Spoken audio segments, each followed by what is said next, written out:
안녕하세요, 낙군입니다. 어떤 일을 하던지 간에 결국에 서비스업이 기본이라는 말이 있는데요. 사원으로서가 아니라 알바라도 해본 적이 있으신 분들은 서비스업, 그러니까 사람 상대한 일이 얼마나 피곤하고 힘든 일인지 잘 알고 계실 겁니다. 서비스업 종사자 3명만 모여가지고 자기가 겪었던 이상한 손님 얘기를 나누다 보면 밤도 새울 수 있을 거예요. 최근에 지인에게서 일본에는 진상 손님 별로 없지? 라는 질문을 들은 적이 있어요. 아마도 일본인에 대한 이미지가 배려심이 많고 타인에게 싫은 소리를 잘 못한다, 그런 이미지를 가지고 계셨던 것 같아요. 설마 일본이라고 진상 손님이 없을까요? 그럴 리는 없겠죠. 그런 의미에서 오늘은 일본의 진상 손님에 대해서 이야기해 보겠습니다. 일본도 사람 사는 곳이니까 저는 딱 한국만큼 있다고 생각합니다. 또 일본 서비스업에는 손님은 신이라는 말도 있고 오모테나시 정신이 굉장히 투철하다 보니까 한국보다 더 했으면 더 했지 덜하진 않다고 생각합니다. 실제로 지금까지 일해오면서 진상 손님을 정말 많이 만나봤는데요. 그래서 오늘은 제가 직접 겪었고 그리고 제가 직접 대처했던 진상 손님에 대해서 이야기를 해보겠습니다. 그에 대한 간단한 대응 방법도 함께 소개해 볼게요. 참고로 오늘 다루는 진상 손님은 정당한 클레임을 거는 손님들이 아니라 말도 안 되는 억지를 부리는 사람들만을 뜻합니다. 그런 사람들은 손님이 아니라 그냥 손놈이죠. 첫 번째 진상 손님은 가격이 비싸다고 트집을 잡는 사람들입니다. 왜 이걸 이 가격에 파냐고 역정을 내는 손님들이 간혹 계십니다. 물론 메뉴판에 당당히 정가가 표기가 되어 있으니까 품질에 문제가 없었고 또 양에도 문제가 없었다면 점포에는 어떤 책임도 잘못도 없습니다. 그냥 예의상 사과는 한마디 해드릴 수도 있겠죠. 그러니까 짜증이 날 뿐이지 대응이 힘든 진상은 아닙니다.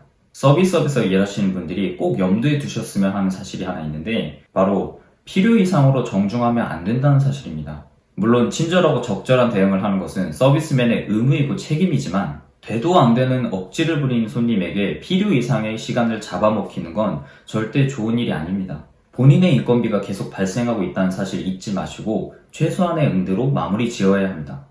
정가, 정량으로 판매하고 있습니다 정도의 간단한 설명과 형식적인 사죄로 끝내는 게 현명합니다. 두 번째 진상은 빈 그릇 가져와서는 맛이 없었다고 투정을 부리는 사람입니다. 정말로 하나도 남기지 않고 아니면 한 입 정도를 남기고 접시를 가져와서 맛이 없었다고 클레임을 거는 손님들이 간혹 계십니다. 자, 이분들이 원하는 거는 거의 대부분 똑같습니다. 환불을 원하시는 거예요. 물론 절대로 환불을 해줘서는 안 됩니다.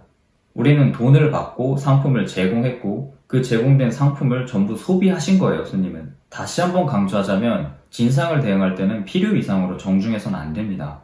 우리가 일을 하는 이유, 그러니까 비상식적인 행동을 하는 사람들의 요구도 들어주고 친절하게 대응을 하는 이유는 돈을 벌기 위해서입니다.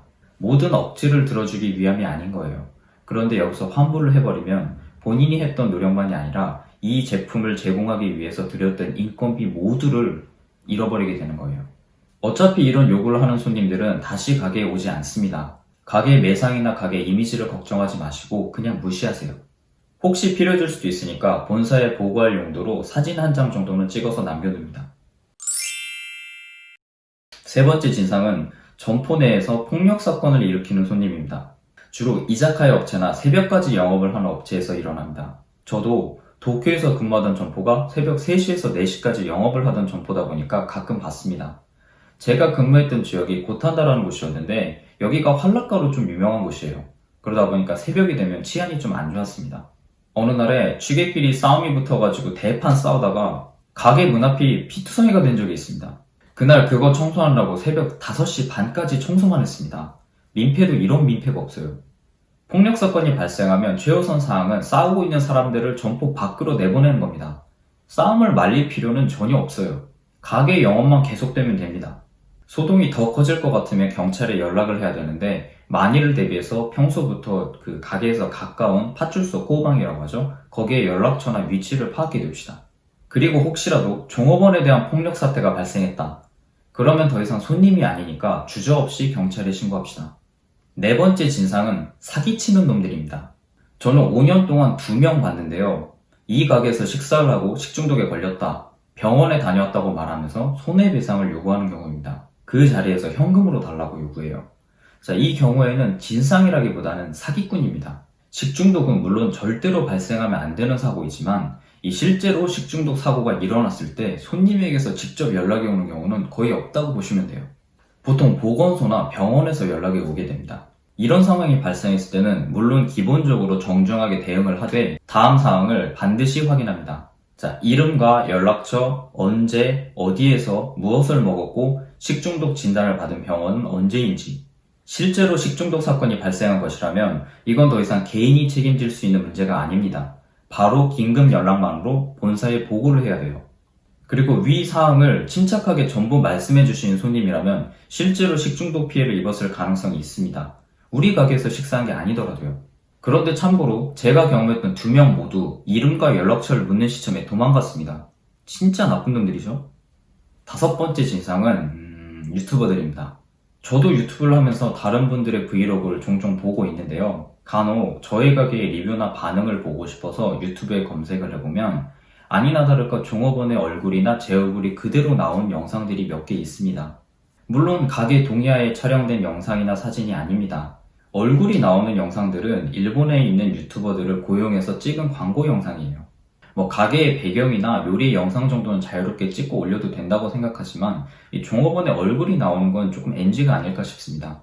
가게가 한가할 때 한마디 말씀만 해주신다면 간단한 촬영 정도는 얼마든지 협조도 해드릴 수 있는데요. 좋은 영상이나 사진을 찍고 싶은 마음도 충분히 이해하니까 진상이라고까지는 생각하지 않지만 이 종업원들이 여기 있다가 잠깐 가는 사람들이 아니라 계속 여기 있는 사람들이잖아요. 점례를 촬영하실 거라면 적어도 종업원의 얼굴은 모자이크 처리를 해주셨으면 좋겠네요. 대응 방법은 그냥 편하실 대로 하시면 될 것 같습니다. 몸에 해로워서 끊어야 된다면 술, 담배가 아니라 인간관계를 끊어야지. 이거 제가 자주 하는 농담인데요. 저 같은 음식점 근무가 아니더라도 일을 하시는 분들이라면 제가 겪은 정도는 가벼운 수준이고 제가 이야기한 내용과 같거나 혹은 더 심한 일도 많이 겪으셨을 거예요. 세상은 넓고 이상한 사람은 정말 많습니다. 가끔은 우리의 생각보다 훨씬 더요. 그래서 누군가의 눈에 나도 저렇게 비추는 게 아닌가라는 걱정이 들 때면 저 자신의 말과 행동을 조금 더 꼼꼼히 살펴보게 됩니다. 오늘 영상은 여기까지입니다. 오키나와는 아직도 덥네요. 질문 댓글로 남겨주세요. 오늘도 감사합니다.